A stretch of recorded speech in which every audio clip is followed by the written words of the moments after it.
Bonjour. Bonjour. Donc c'est bon, ça marche. Alors je m'excuse d'avance, mais les planches de la bande dessinée que vous allez découvrir n'ont encore ni texte dans leur bulle, ni onomatopée. Alors ça sera certainement un peu frustrant pour vous, mais ne vous inquiétez pas, ils viendront par la suite. Ce n'est pas un nouveau concept de bande dessinée. Alors Casette Dora, c'est l'histoire du camp de concentration du même nom, à travers celle de 5 personnages. Paul, élève officier français, au grand patriotisme. Émile, jeune résistant insouciant.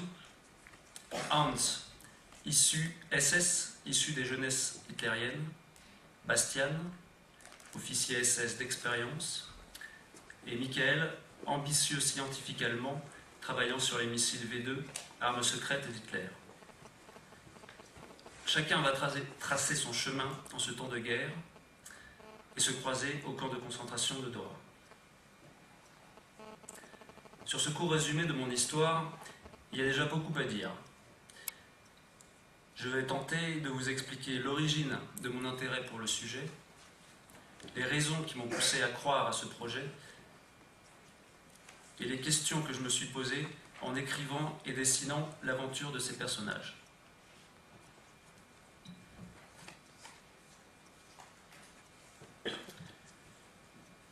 Comment est né mon intérêt pour la déportation vers Buchenwald et Dora? Assez simplement en fait. Mon grand-père, Pierre Walter, y a été emprisonné de septembre 1943 jusqu'à la libération en avril 1945.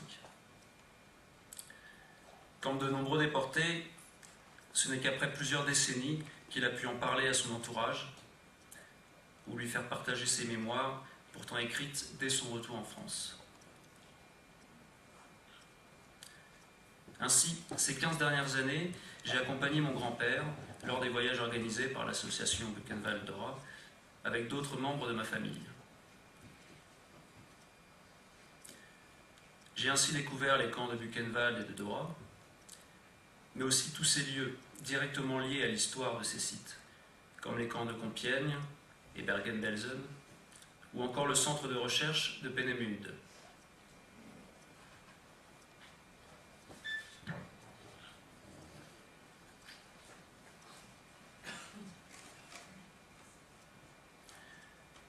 Qu'est-ce qui m'a inspiré dans l'histoire de Dora? Qu'est-ce qui m'a motivé à la raconter au grand public à travers la bande dessinée? J'ai d'abord réalisé le manque de connaissance de ce public pour la déportation non juive. Les juifs ayant eu le grand mérite d'avoir su intéresser des auteurs ou d'avoir raconté eux-mêmes la Shoah sous de multiples formes. Une méconnaissance qui s'accentuait sur l'histoire du camp de Dora, sur ses fusées V1 et V2, sur ces ingénieurs récupérés par les Alliés à la fin de la guerre, sur ces SS devenus héros américains. Certes, tout cela a été abordé sous la forme de romans, de pièces de théâtre, de mémoires surtout, mais jamais sous une forme capable de toucher un public plus large, plus jeune, comme le cinéma peut le faire ou, plus modestement, la bande dessinée.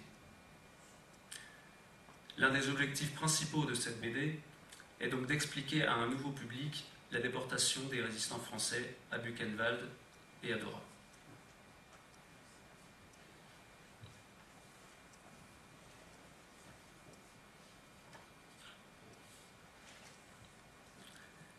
En écrivant le scénario, quelles questions me suis-je posé?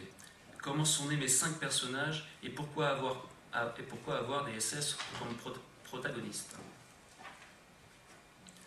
J'ai toujours souhaité m'appuyer sur l'histoire de mon grand-père. Je voulais qu'un personnage ait à peu près son parcours.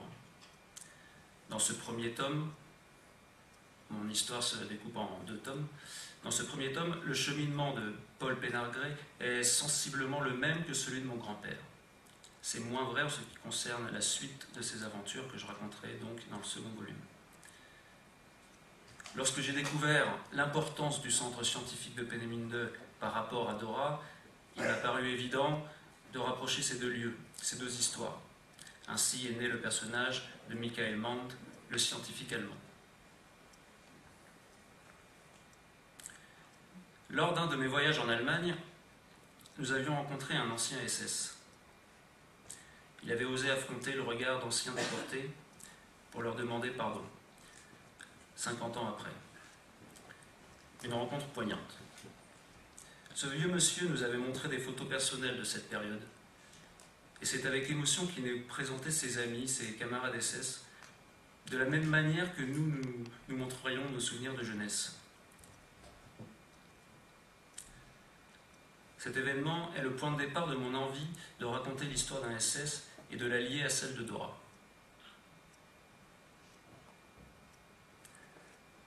En discutant avec de jeunes Allemands de ma génération, j'ai réalisé qu'ils n'arrivaient pas à comprendre comment leurs aînés avaient pu suivre Hitler, ou de quasiment rien tenter pour lui nuire. En traitant d'un SS, j'ai aussi voulu donner quelques réponses à leurs questionnements.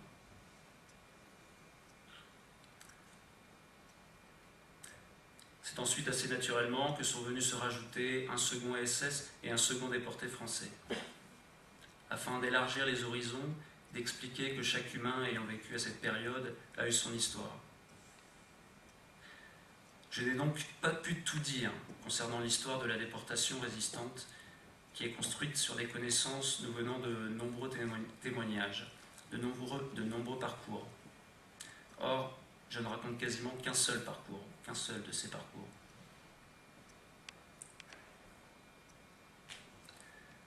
J'ai tenté d'être très rigoureux sur la véracité des faits historiques. Mon scénario est notamment passé entre les mains d'Yves Le Maneur, directeur ou ex-directeur de la People.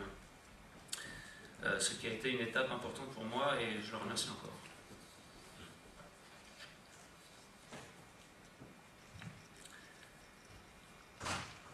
Sur le plan graphique aussi, j'ai dû me poser des questions et trouver des réponses. Que devais-je montrer en termes de violence visuelle? Dans le Maus de Spiegelman, par exemple, célèbre bande dessinée traitant de la Shoah, où les personnages sont représentés tels des animaux, c'est un protagoniste du récit qui raconte à sa manière. Dans mon scénario, je n'ai pas cet intermédiaire, et j'ai donc décidé que le réalisme devait l'emporter. J'ai décidé de ne rien cacher, de tenter de raconter au lecteur l'histoire telle que les personnages l'auraient vécue. Car mes 5 personnages sont fictifs, même celui ayant un parcours proche de celui de mon grand-père. Ils sont fictifs, mais auraient pu exister. Et quelque part, ils ont existé.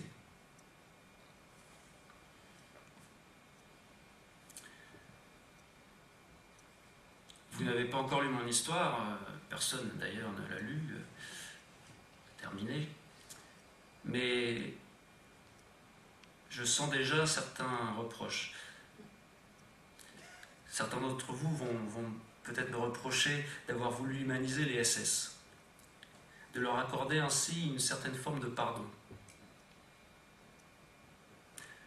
Vous vous dites alors qu'il est plus facile de pardonner un demi-siècle passé, 3 générations plus tard. Aussi, je terminerai en vous apprenant qu'à son retour de déportation, mon défunt grand-père avait écrit ceci. Et quoi qu'en disent certains déportés, il vaut mieux oublier toutes les horreurs racontées là-bas. Il vaut mieux pardonner. Je me permettrai de revenir là-dessus. Pardonner d'une certaine façon, oui, mais non, n'oublions pas.